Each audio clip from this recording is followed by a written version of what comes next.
Well, good afternoon, everyone. I'm Scott from the Old Curiosity Shop. Let's try this again.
Well, I have to talk to you first to tell you what's going on. I did a live stream last night,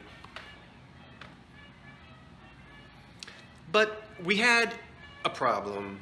People said it was the storm. I thought storms only affected, like radio and TV airwave things. I didn't know it affected the internet. I don't know, I suppose it does, but I was in and out. My internet was in and out. So it was all messed up, and then I took it down, and today people, well, why can't we see it? It's private. Why don't you turn it on? Well, I listed it as private, and then I went back and listed it and unlisted it. So you can't even see it at all now. I mean, I could put it back on, but it's kind of I watched about 5 minutes of it and I got annoyed. I wouldn't have sat there and watched an hour and a half of me going blah, blah, blah, while the voice was chopping in and out. If you want to see it, I'll put it back on, but don't scream at me. I can't do anything about the internet that was going in and out. So, if you joined me, thank you for joining me. You've already seen this backdrop, but you're going to see all new things today. And if you didn't join me Sunday night, you're still going to see all new things, because everything that you just saw during the introduction on the windowsill, I'm going to show you right now. And it's all currently for sale in the Old Curiosity Shop. Take a breath. Calm down. Okay. We are in day one of a heat wave. We're going to be in the 90s for like 5 days. And I know everybody out in Texas is going, ha, ha, ha. But we're not used to that here. Okay, what I've got are some fantastic fantastic items. I'm trying to get my subject-verb agreement correctly for all of my retired English teachers. Let's look at what we've got. But first, I want to show you just a couple of things from last night's live, because if you didn't see it, you'll miss out. The lamps behind me are for sale. That one and that one. They're beautiful. All right, can you see them? I'm not going to move them forward, but you can go to the auction site and take a pic and look at the pictures. And you get the shades. Can you believe he's going to sell the shades as well? He is. They're from the 1920s,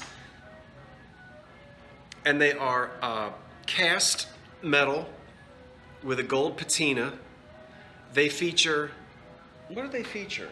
Oh, cherubs flying around on the front, banging cymbals. I'm not sure what they're doing that for.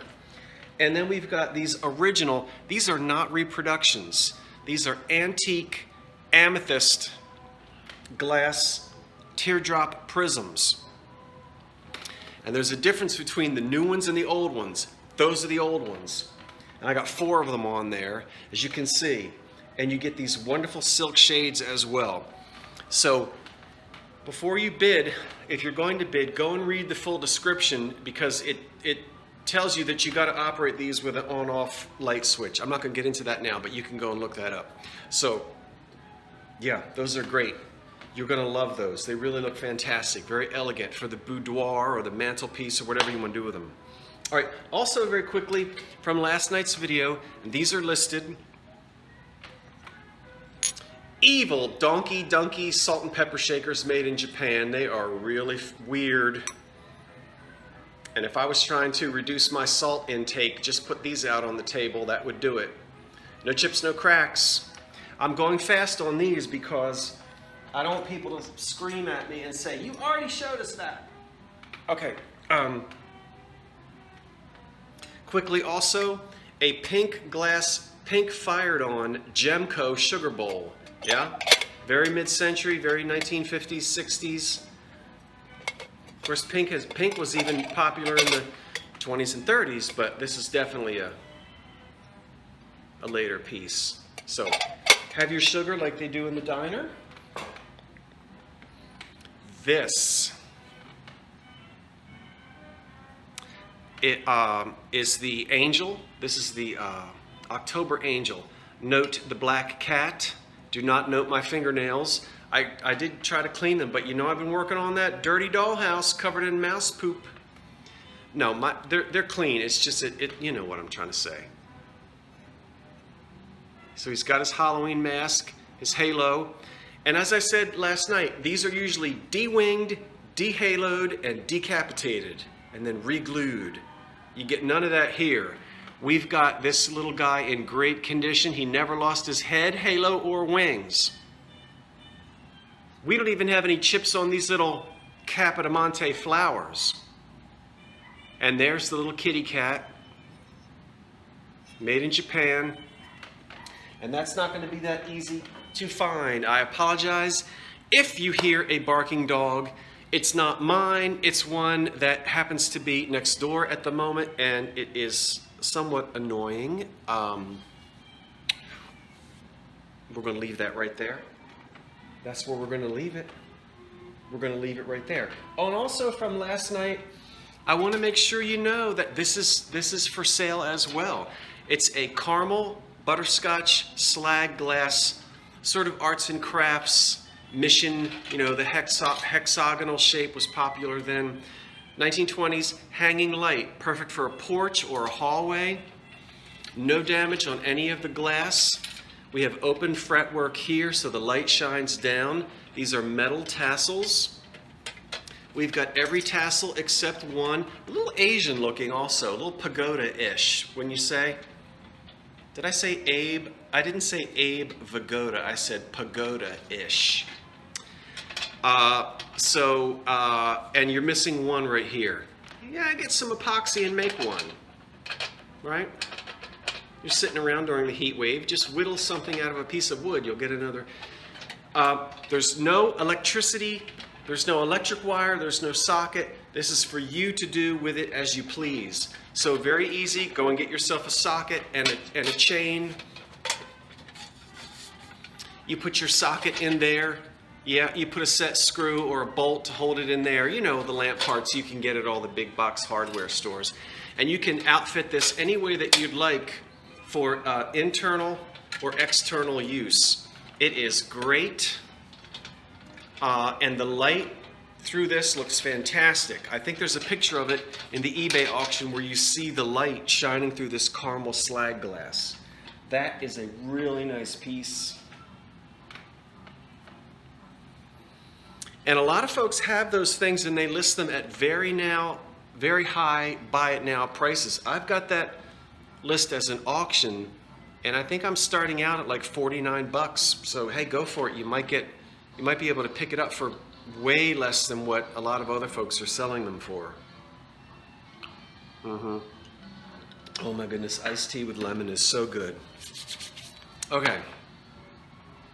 Now let's look at the Art Deco items that I have, which you just saw quickly on the windowsill there.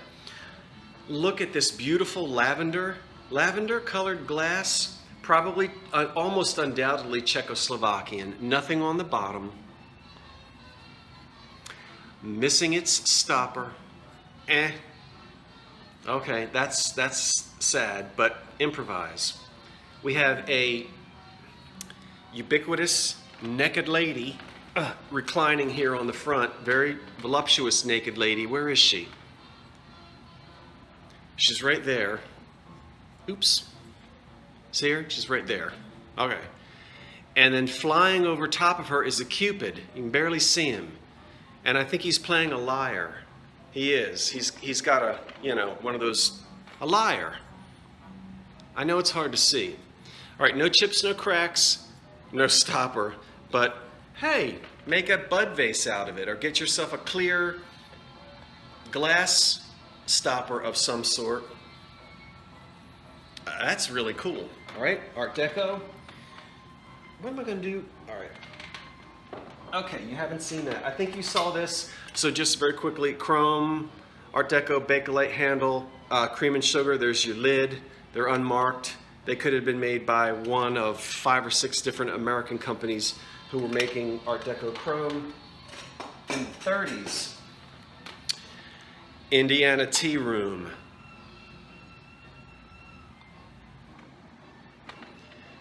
Very deco, very sought after by the Depression glass collectors. We have 2 serving dishes, not banana split. The banana split, there was a banana split dish, but it was footed and had a little pedestal and a little foot on the bottom and looked very much like a banana boat.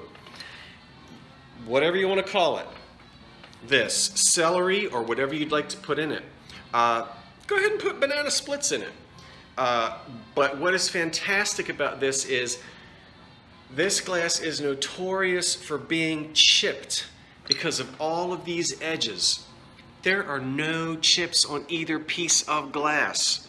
Now you'll get a little bit of seam roughness and a little bit of edge roughness, which you got that out of the factory.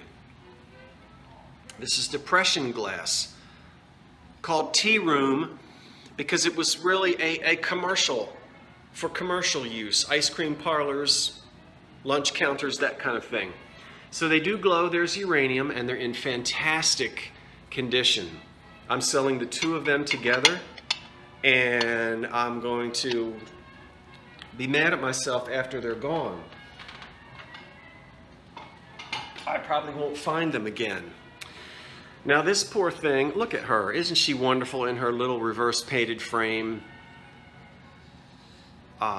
Chrome frame here, reverse painted glass. And you say, well, just take that cracked glass out and put another one in it. You can't, because the black and cream and silver design is painted on the back of that glass. So you have to live with the crack in the glass. You can, however, take her picture out. She was in there when I got the frame. You can put somebody else in there. Put somebody in there that you don't, like Uncle Milton, who's always breaking all of the Depression glass at Thanksgiving. Put him in there with the crack on it. I'm always picking on Uncle Milton. But anyway, yeah, a little crack in there, but it's still a nice deco frame. I promise you this is the last one. I managed to get 3 of these from a dealer who got them as unused old stock. It's made by Goebel in Germany. It's not marked Goebel on the bottom, but it is absolutely Goebel. We can see the Germany, and you have to just, it is a Goebel piece. It's a liquor decanter, green. You could also find these in orange. It's a zebra or a Trojan horse or whatever you'd like it to be. It has a cork and it's made of porcelain. And this is the last one. I bought 3 of these from a dealer who found them in a factory in North Jersey. He had a case of like 50 of them. And I was able to get 3, so this is the last one. What's that gum that had that zebra with the stripes on it? You remember that gum? Oh, I can't remember what that gum was called, but that's what he reminds me of. No chips, no cracks. He's in really good condition. Excellent, excellent, excellent. Okay, let's put him back down on the floor. Now let's take a look at something made by Hazel Atlas, but let me get rid of this message first. Hold on. Okay, that's gone. In the Sportsman series, we have a Ritz Blue, the fish, Hazel Atlas cocktail shaker with its chrome lid. It originally had a little red cap that went on here, a little red Bakelite cap. That's gone. So anyway, but still a nice piece. 1930s Hazel Atlas cocktail shaker. And yes, it had little fish shot glasses that went with it. So nice. I wish it had the red top. I probably, well, I don't know. If I was still would have sold it.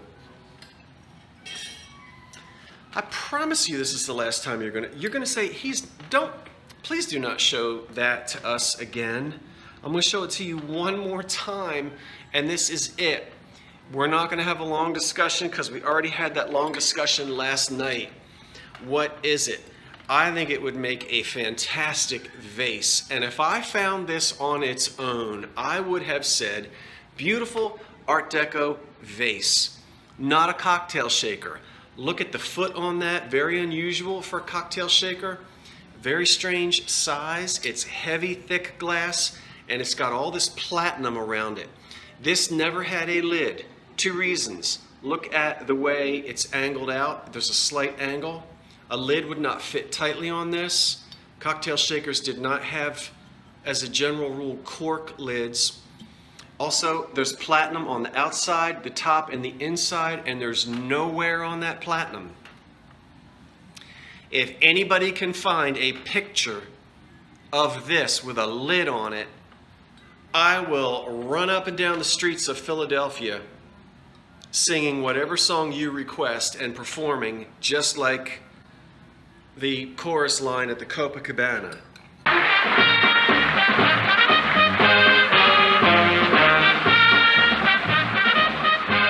Because I don't think it ever had a lid.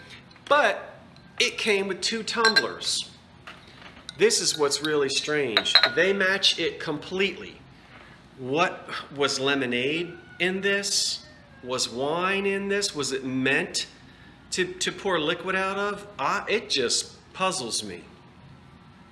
And I've been messing with 1930s glass for a long time. Is it just a vase that was with a great big set and just 2 tumblers happened to survive with it? I don't know. But I'll tell you, once you get my fingerprints off of it, if you buy it and you just kind of put the tumblers away somewhere and you use that as a vase, I would have no problem with that. Wouldn't it look nice? Here, put it right there. It makes it look like those flowers are in it. I don't know. It's got platinum rings on it. There aren't any chips or cracks. There's no damage on it. Bartlett Collins, one of the West Virginia companies. Maybe it's just an open cocktail server thing. I really don't know. I just don't know. Oh, here's what I know that it's not, and I know somebody's going to ask me. This is not a tumble-up set or what's called a guest set. Yeah, that fits, but this is way too big. This would never sit on somebody's nightstand.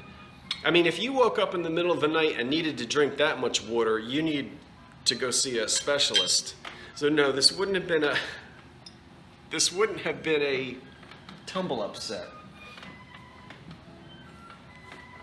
You know, for a guest room. All right, keep going. Frosted ice bucket, 1930s. These are not old, but they were with it, so you get the tongs. This one is not missing a handle. The glass here is the handle, so you could pass the bucket that way. It's got one chip right there. I understand you can put some kind of frosting chemical on that and it will frost that chip right over and you won't see it. I didn't know that, so I appreciate whoever mentioned that. Made by Continental Chrome is a wonderful little two-part nut dish. Put your salted and your unsalted with a little red Bakelite handle there. Serve your nuts the way Hercule Poirot would do. There's no damage on that. 1930s chrome, we love it. All right, I'm really flying, aren't I? I've got 2 ashtrays for my ashtray collectors. Look at this one, jadeite green. That is geometric deco. So it sits on the table like this. It is made in Japan in the 1930s. It's got crazing on it. It is ceramic. And it's got one little flea bite right there. That's it. That is neat. And oh so deco. Yeah?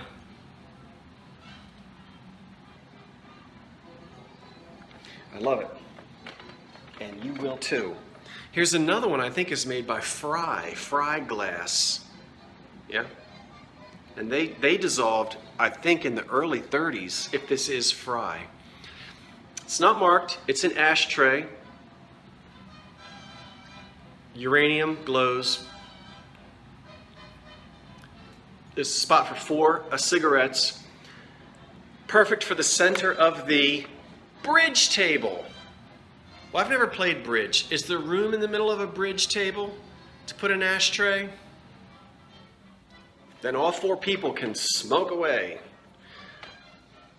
The only chip on it is right down here on, there's a little tiny chip there. A little bit of roughness on the bottom of it, but that's a nice one. Nice old ashtray. We've seen this made by Lee Pottery. This is their umber tone. And this was made for Farberware. So Lee Pottery did the Art Deco crocuses in there, or tulips or whatever they are. And then Farberware does the chrome. Little basket there with a handle. And there were different pieces in this pattern. And this could be also to serve little nuts and candy and so forth. All right, I'm saving.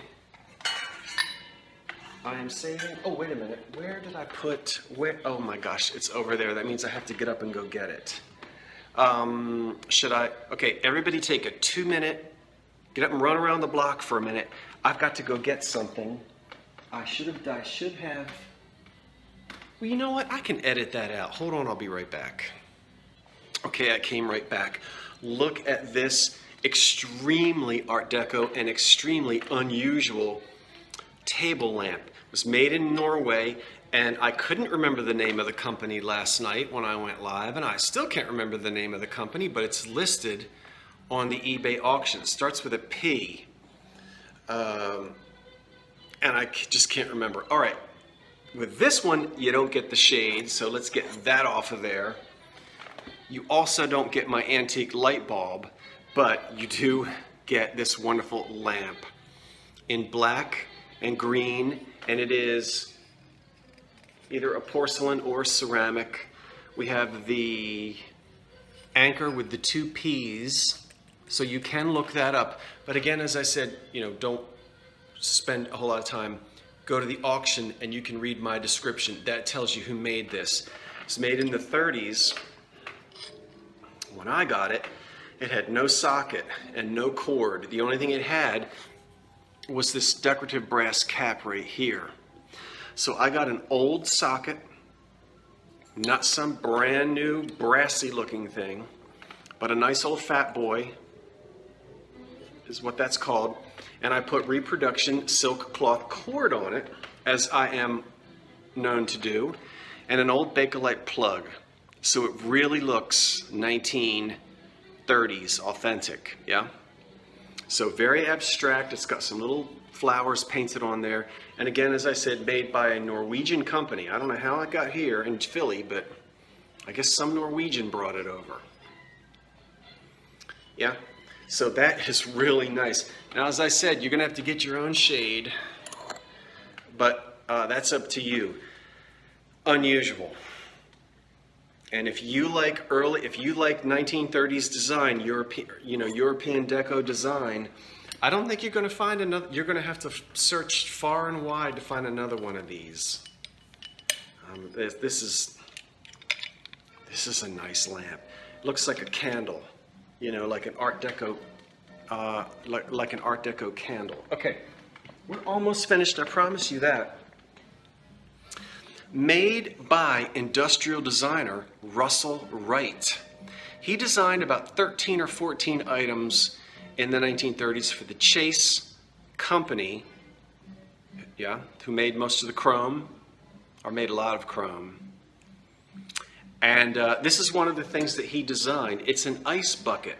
No, it never had an insert. It is not missing a glass insert. Never had one. What it is missing are, sadly, the tongs, because the tongs match the sort of reeded design here on this handle here. So the tongs are hard to find. This is not that difficult to find. They're out there, but try to go find the tongs. So sadly, we don't have those. It is marked Chase on the bottom. I hope I don't blind you. And in the 1935 Chase catalog, they announced this as an ice bowl, but also to serve potato chips, pretzels, and nuts. And this acts as a handle to pass it around the table. Now, what I'm looking for are these non-matching tongs, but the original tongs hung in there like that. So, I don't know, if you like Russell Wright, you can get this, and then just search. As I said, the tongs match beautifully, but still a great industrial designer and a nice piece of 1930s deco, I think. Also, this is the last one of these that I have, and when I bought the Zebra, the Deco Zebra, I also, from the same guy who went into a warehouse in Newark, New Jersey, he found a bunch of old stock. Now, this is the last one. I've sold 3, and I've got 4, but I'm keeping one for myself. It was made in Czechoslovakia between the wars. All right, Deco era. It was shipped over to the U.S. as a blank, and it was gilded here in the U.S. And this guy found a huge, I don't know, about 60 or 70 of these, and I was able to buy 4 of them from him. So we have a typical stylized Art Deco female head. It's a trinket dish for the vanity, and it is gilded, and it is porcelain. And it's fantastic. I mean, it's the real thing. Look at that. And this is the way you saw the hair often, like spaghetti. It was a stylized way of doing it in the 30s. Yeah. So the 4th one I'm keeping, but this is the last one that I've got. She's all yours. Go get her. Love that thing.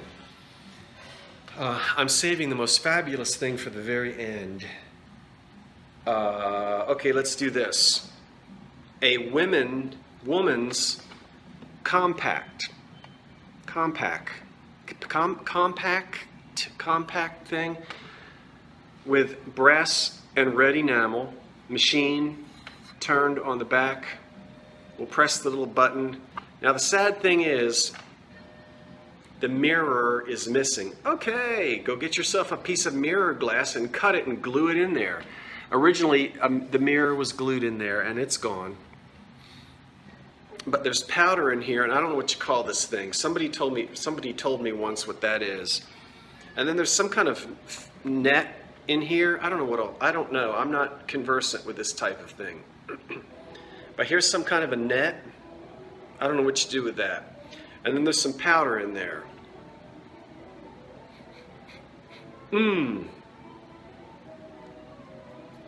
Yep. Smells like when I had to sit on the pew with all the old ladies in church to be babysat. Oh, did you see the powder come out? I can't find a mark on it, so I don't know who made it. It's probably just some inexpensive American thing. You probably could have bought this at Woolworths in 1932, but very deco. Okay, sticking with the 1930s deco, look at this. If you're doing a lady's vanity and you really want the look of the 30s, okay, we've got clear glass. We're going to talk about what's floating around there in a minute. You already know. And this is that fired on enamel, so it doesn't chip off, you know. And we have the two of these, and they say on the top, wait a minute, I can't.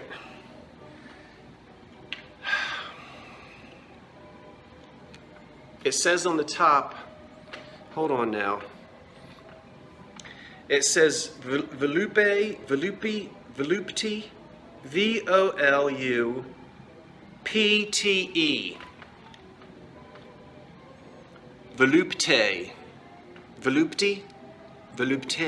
I don't know. Is that a perfume? Well, that's what it says on the top and the bottoms. Now, when we open this one up, that little glass rod, that little dauber thing, whatever you call it, is broken off and it's floating around in there. So I don't know what you're going to do about that. There's even a little embossed design and some gilding on it. And then this one has its atomizer on it. Ooh! There's a little bit of, residuals.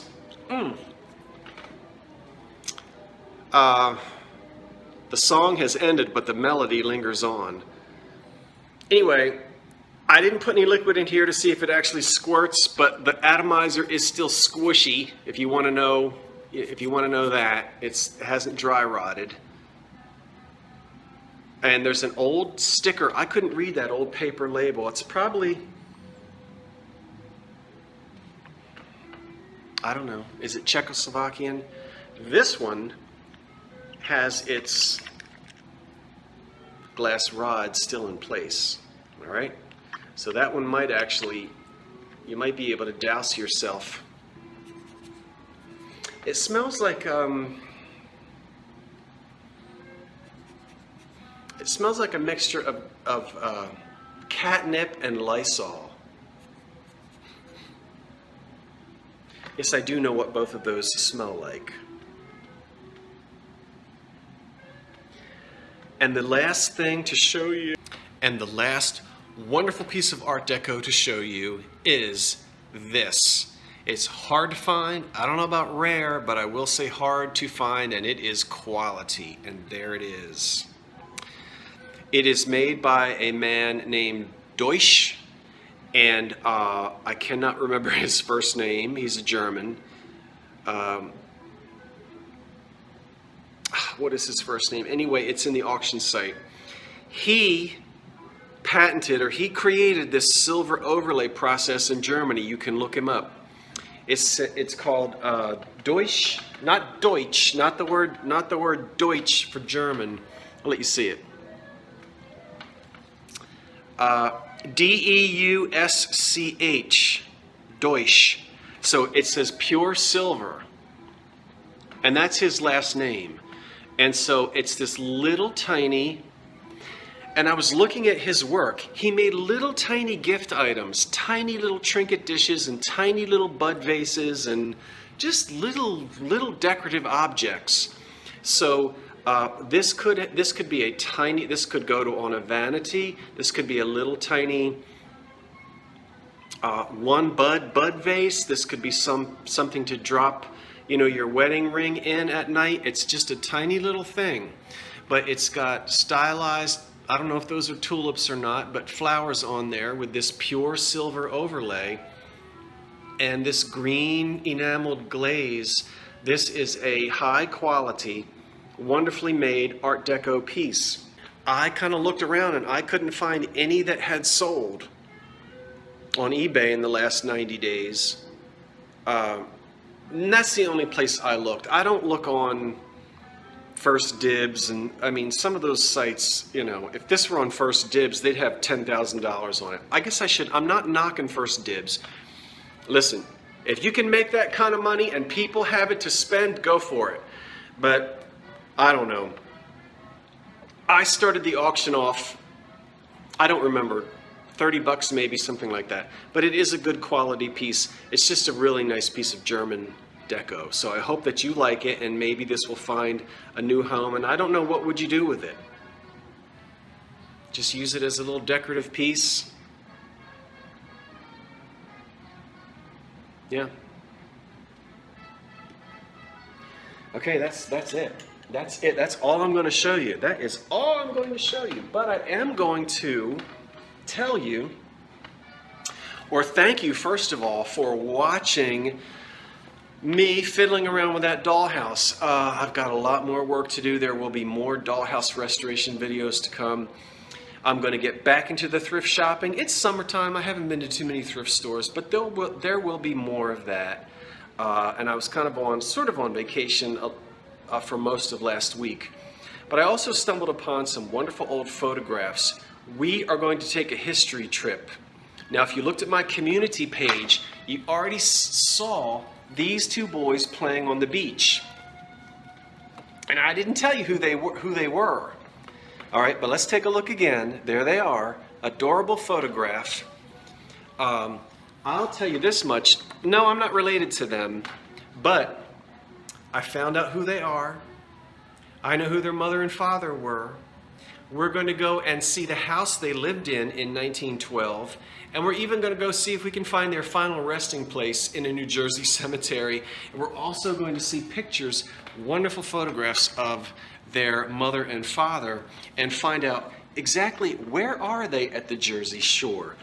Who are they? What's the story behind these? That's coming up as well. I don't know if it'll come out this week. It could possibly be next week.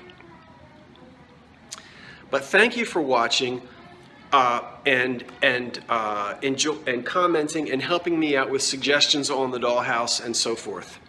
That's it. Have yourselves a good week. If you're going to be stuck in this heat wave like we are here in Philly, turn the air conditioning up if you've got it, and try to stay cool. I'm Scott from the Old Curiosity Shop. Wait for the cat. So long for now.